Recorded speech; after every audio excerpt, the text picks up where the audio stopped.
For today's video, I wanted to try something different. I wanted to find out how many stores you would need to rob to make $1 million in GTA 5. But there was only one major problem.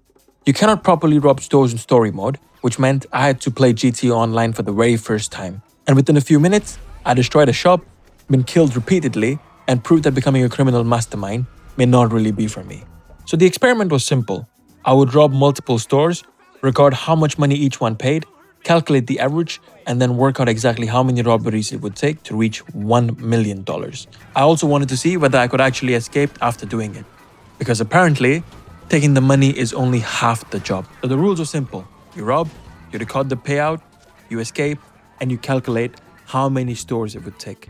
So naturally, I started with the most sensible weapon available. For the first shop, I walked in prepared, confident, and also carrying a bazooka, but the door shut, so I used whatever I could, and in hindsight, this was one of the most unnecessary things to do.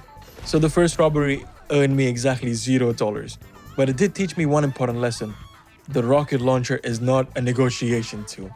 For the second shop, I made the revolutionary decision to use a normal gun, and somehow, it worked. The cashier, after panicking for multiple times and me shooting around, decided to give me $1,312, which means the experiment was officially alive. Now all I had to do was leave the area and lose the police. Unfortunately, GTA Online police had other plans for me. So that means I completed my first robbery, made $1,312, and I died for the very first time.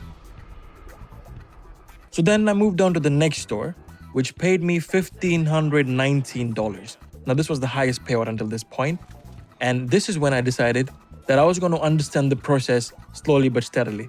You threaten the cashier first, collect the money, run outside, look for a car, and try to escape as much as possible because the Los Santos police is going to be right behind my back. And for a moment, I thought I was genuinely escaping. But guess what? When I thought I was escaping, this happened.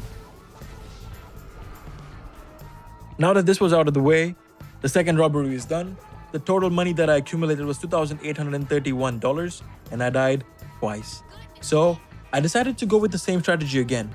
You rob a really good car first, move on to the store, rob the store, take the car, escape as far as possible. The fourth shot gave me an even better payout. It was $1,661. And after 3 successful robberies, I had made close to $4,500, which means I was getting richer with every single attempt. Unfortunately, the police was also getting really efficient with my robberies. So after 3 successful robberies and 3 police-assisted endings, financially, the experiment was working. Medically, it was an absolute disaster. So I decided to do one more time. I decided to rob a store.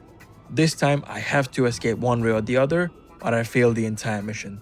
So basically, for this attempt, money was no longer the main objective. I just wanted to prove that I could rob a store and actually escape the wanted level. So the way it started, the robbery went really smooth. I knew there was a car outside, so I left the shop, got into the car, and for the first time created real distance from the police. I avoided the first police car, survived the next roadblock, and somehow I was still moving at really good speed. For approximately 10 to 15 seconds, I felt like I had understood GTA Online. And regardless of what I did after that, GTA Online somehow reminded me who I was. But even though I failed to escape, I had enough information to finish the experiment.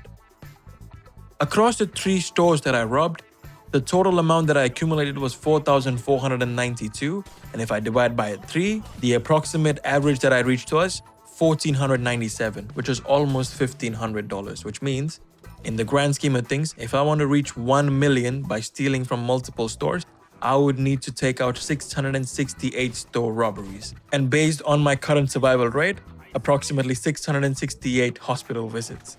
So yes, you can theoretically make $1 million by robbing stores in GTA Online, but it would be extremely slow, repetitive, and in my case, medically unsustainable. This was my first attempt playing GTA Online as well, and the online cops absolutely destroyed me.